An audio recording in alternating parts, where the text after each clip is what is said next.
for me.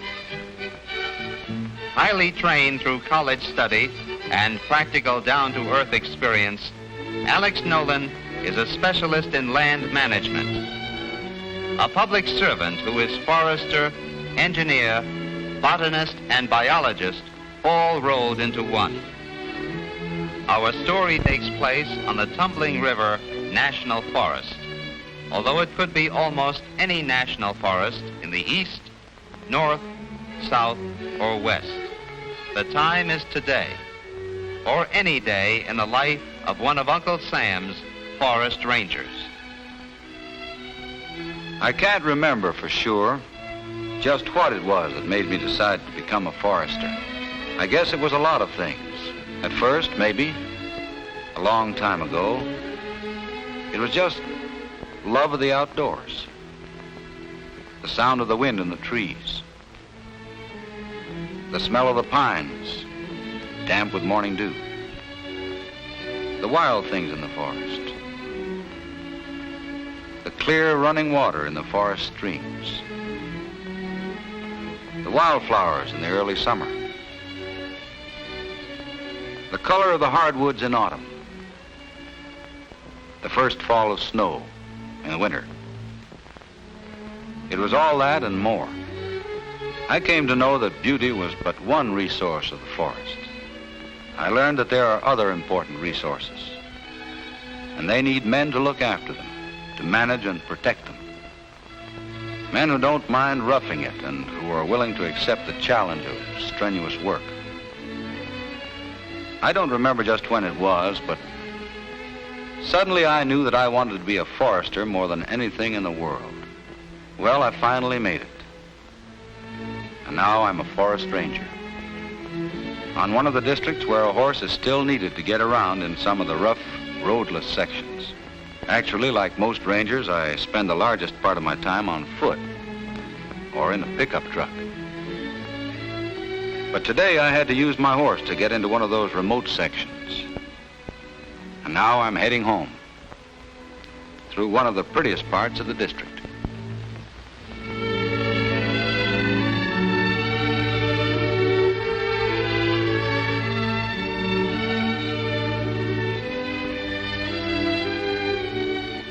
Here at the north end of my district are the big falls. You can almost always see a rainbow rising out of the mist. The Indians call this Nonona Tseveto, which means Rainbow Valley. And that's the name of my district, Rainbow Valley.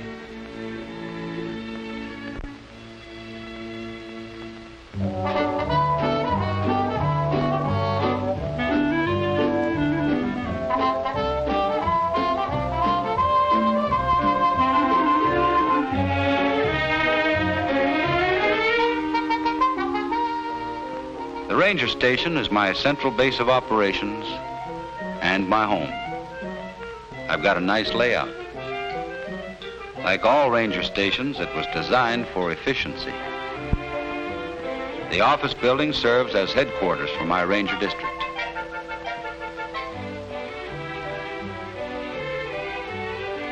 There's a garage and warehouse to handle the trucks and our supplies and equipment.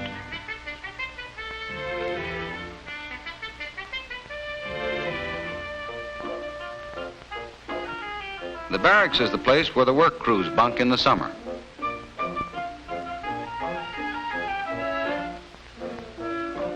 There's living quarters for the assistant ranger and his family. And a place where I can hang my hat.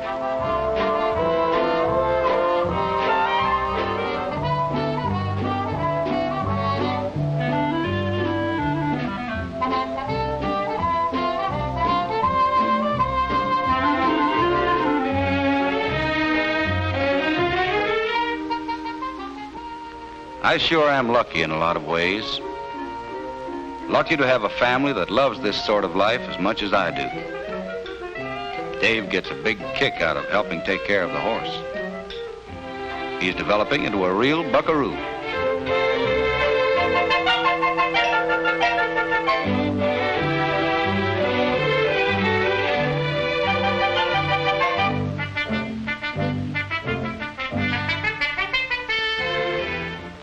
Judy loves the out of doors too, but she lends a willing hand with the chores around the house.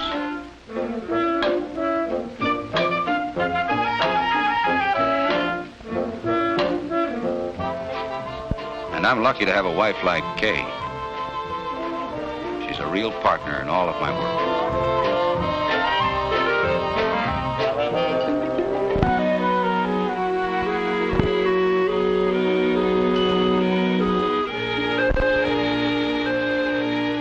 I know, of course, and so we give thanks to God for our many blessings.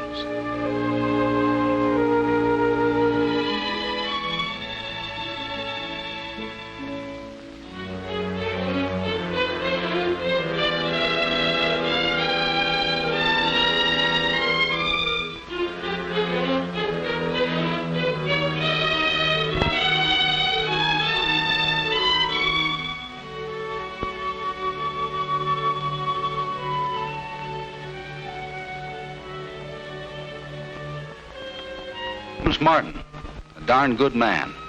He's slated for a promotion soon, going to get a district of his own. Well, Bruce will make a good ranger. He's got what it takes. The willingness to work hard for long, long hours, the ability to handle tough situations, and not let criticism, good or bad, get him down. The enthusiasm and unselfishness that go with public service.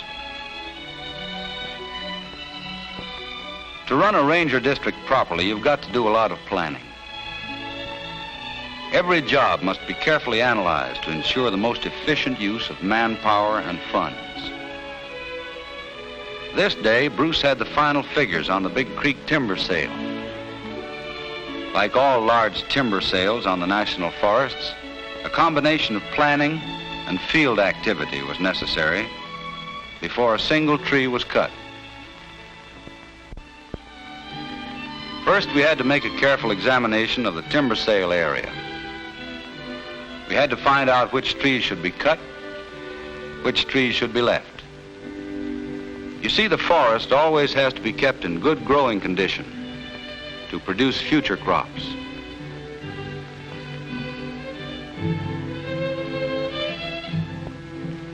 Then the boundaries for the sale were posted.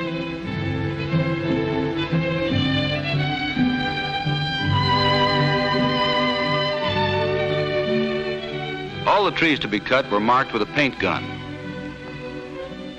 We marked the base, too, so that we would be able to check, even after felling, whether the right tree had been cut.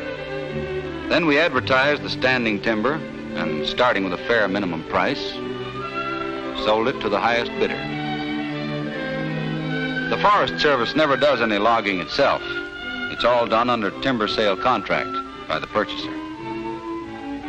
Bruce handled most of this sale, and he worked closely with the wood superintendent of the logging company that had bought the timber.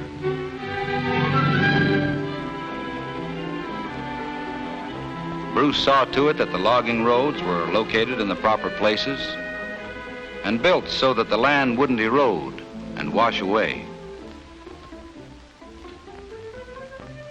The actual cutting operations went on for months.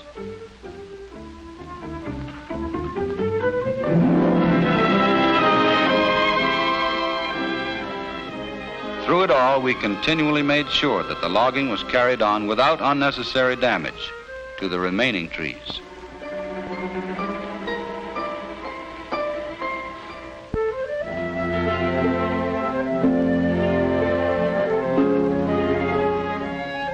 After the trees were cut into logs of proper length for hauling, they were dragged to a central point for loading onto trucks. Every log was scaled, that is, measured for the amount of sound wood it contained, eliminating any rotten or defective portions.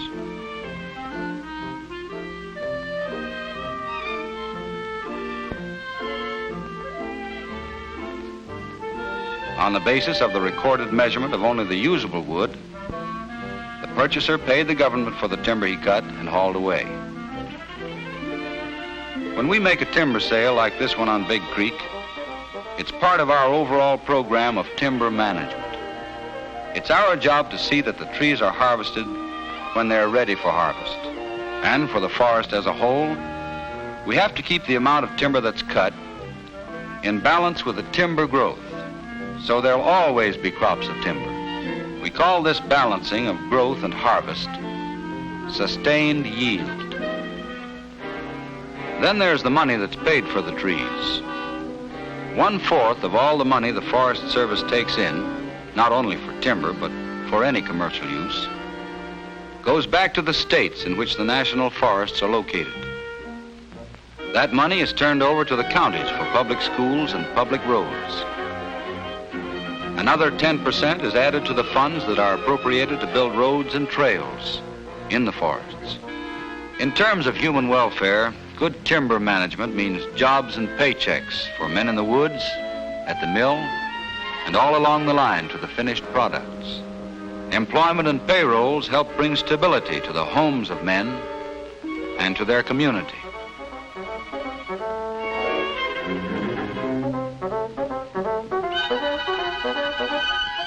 It means a lot to see the logs moving to the mill with the forest left in good condition to supply future crops of trees. The water, range, wildlife, and recreation values unimpaired.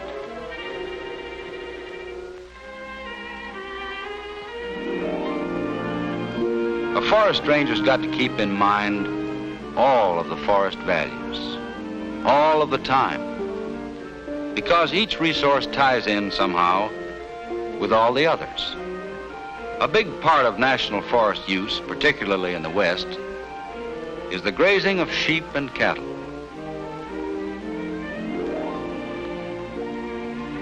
The ranchers pay a fee for the livestock they graze on the public forest land. So the animals are counted as they are put on the range because the number of livestock and the length of time they may graze are carefully controlled. This is done to ensure that there will be sufficient grass for them year after year, with enough left over to protect the land against erosion.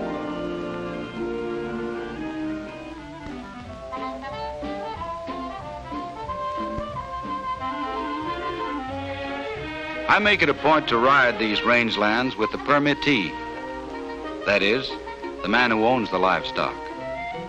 Working together, we can keep the land in good condition, not overgrazed, and at the same time, not undergrazed, so that both the land and the stockman get a fair deal.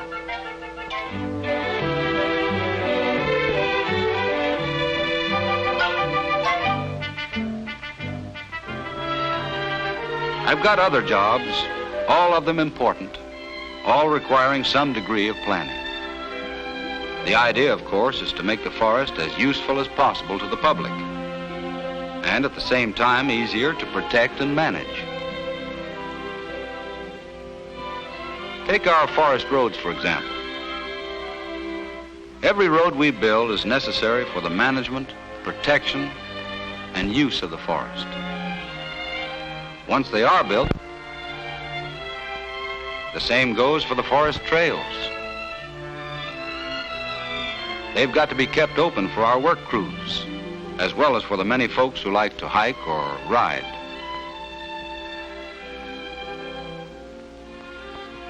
As in any big business, a vital part of our operation is the communication system. We have special radio channels and miles of telephone lines. Constant maintenance is required because in an emergency, such as fire or when someone is injured or lost in the forest, you've got to get the word out quickly. One of our major responsibilities, of course, is to build up and maintain the forest growth.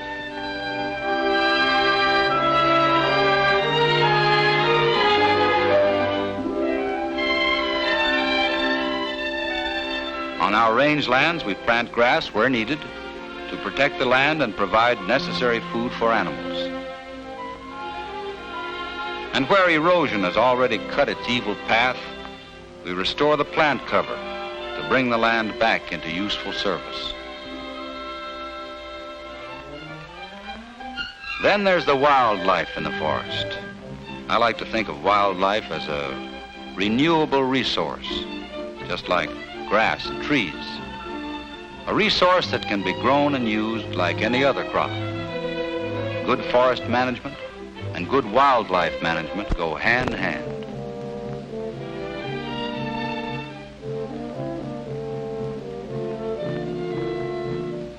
I work closely with the state fish and game boys to provide better fishing and hunting under the state laws for the many people who love these outdoor sports. Hunting and fishing, of course, are only one part of the whole picture of forest recreation. Good camping and picnic areas and the improvements that go with them appeal to everyone and are in great demand. And here is one place the public can really cooperate by helping take care of the areas and by keeping them clean as they use them. This is one of the toughest jobs on my district, trying to accommodate the ever-increasing crowds and to keep the recreation areas in good shape.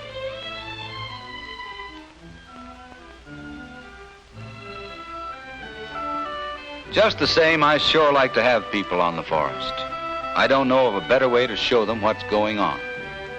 For example, folks are usually surprised to learn that insects and disease kill more trees in the forest every year than fire does. When people have an opportunity to learn things like this right out where they're happening, they become as anxious as I am to keep their forest green and growing. Take those little rascals, the bark beetles.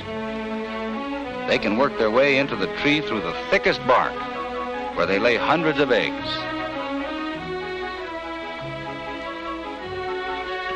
These eggs hatch into the larvae that eat the inner bark and kill the tree. It's my job as ranger to keep an eye open for sudden outbreaks of insects or disease and to prevent them from running wild. Everything we do in timber, range, and wildlife management, and in recreation, ties into our plans for water in one way or another. The water that flows from this forest is probably its most valuable resource.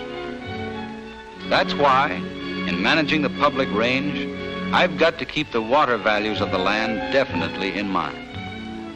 That's why, in handling the timber resource, I've got to always be sure that the flow of water in the streams will be maintained in good, clean supply, and that the land itself will be protected against erosion. This is far more than just a pretty stream running through the forest. It is the water that helps the trees and other plants to grow. It is the water that the wildlife must have to make their forest home complete. It is the water that the many visitors to the forest need to fully enjoy their outdoor recreation. My responsibility in keeping safe the water values of this land extends far beyond the forest boundary. This water, once it leaves the forest, has even greater services to perform. It is the water for irrigation, for building power, and serving the domestic needs of people and communities. In managing this public forest, I draw on the experiences of the rangers who came before me and on the practical results of the long years of study by the fellow experiment stations. A ranger soon learns that he can't take things for granted. Every situation calls for its own kind of action. This is especially true when a fire breaks out on the district. Then, all of our regular plans go by the board for the moment, and fire plans take over. From our lookout on Eagle Mountain comes a report of a smoke at 210 degrees. Bruce immediately plots it on our map.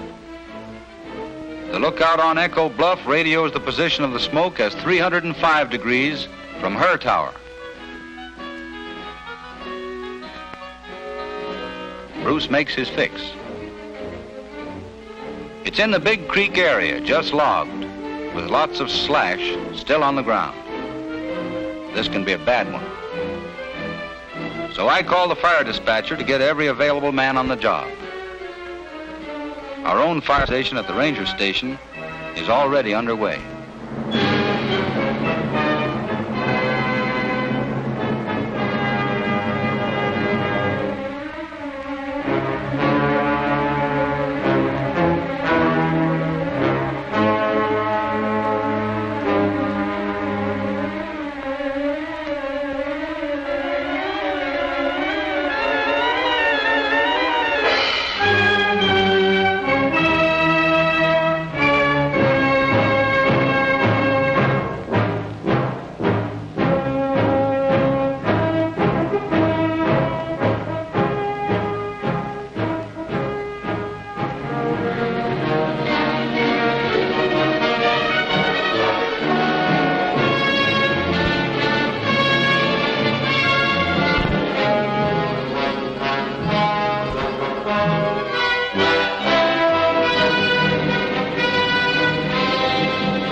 Don't let anyone tell you there's romance or glamour in fighting a forest fire. It's just hard, hot, tiring, grueling work. A lot of it's still got to be done by hand. You build a line around the fire. When you can't get water, you throw dirt. The idea is to keep the fire in as small an area as possible.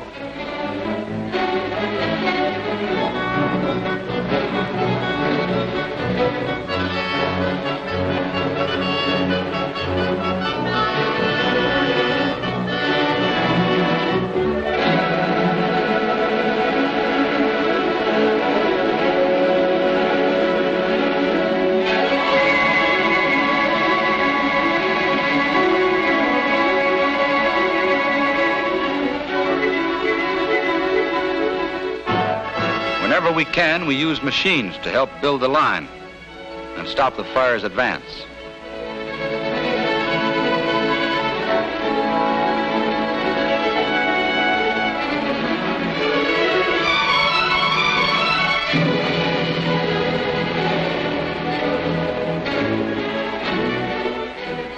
A forest fire can burn for hours, for days, sometimes even weeks. Eventually, you bring it under control.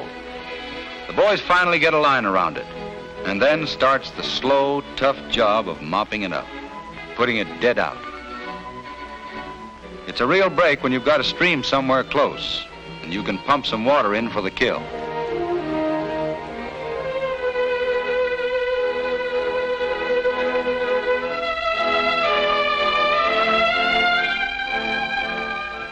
I always keep the dispatcher advised as to progress on the fire and tell him whenever I can what I'm doing and where I'm going. When the mopping up begins, I usually go around the fire line to check it and look things over.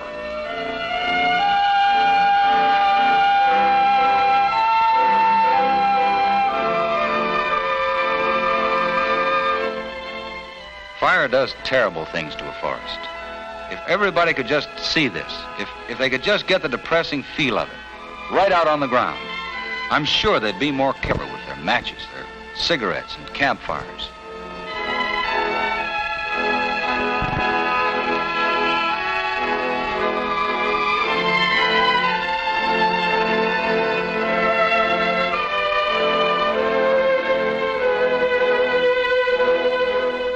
Yes, a wildfire does terrible things to a forest. It's the little trees that suffer most. They don't have a chance. The soil takes a beating.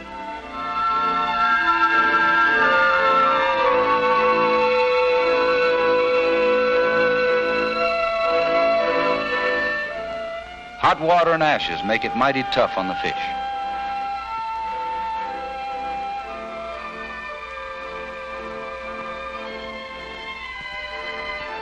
Sometimes, even the animals aren't fast enough.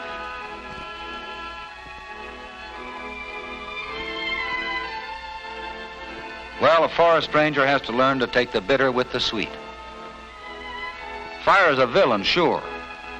But fire isn't the only thing that makes a ranger's life pretty rough sometimes. There are so many conflicting interests in use of the forest. that you're often hard put to resolve them in the best interest of everyone. Most of the forest users, the timber operators, stockmen, miners, and sportsmen, are very cooperative and sincerely interested in safeguarding the resources of the forest.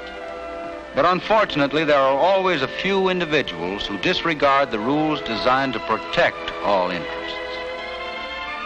They trespass on the wildlife, on the timber and range, and on the forest itself through carelessness and false claims of one kind or another. We must face up to this constantly. Dramatic stuff? Not at all. The real drama for me is in keeping the forest producing on the highest possible level. And that's why I'm glad I'm a forest ranger.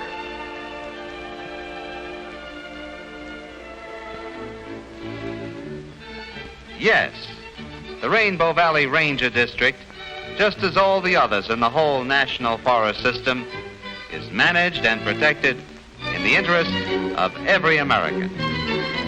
For timber, for grass,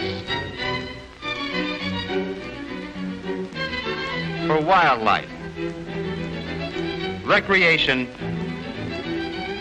and for water. Not only for today, but for all the years to come. Because he is helping to guard this wonderful heritage of ours for our children today and their children tomorrow, Ranger Nolan is making a mighty important and necessary contribution to the security and strength of our nation. There's an old saying that you can find a pot of gold at the end of a rainbow. Well, Alex Nolan, Forest Ranger, has found his treasure here. It's his job of protecting and managing this forest so that it will always give so much to so many.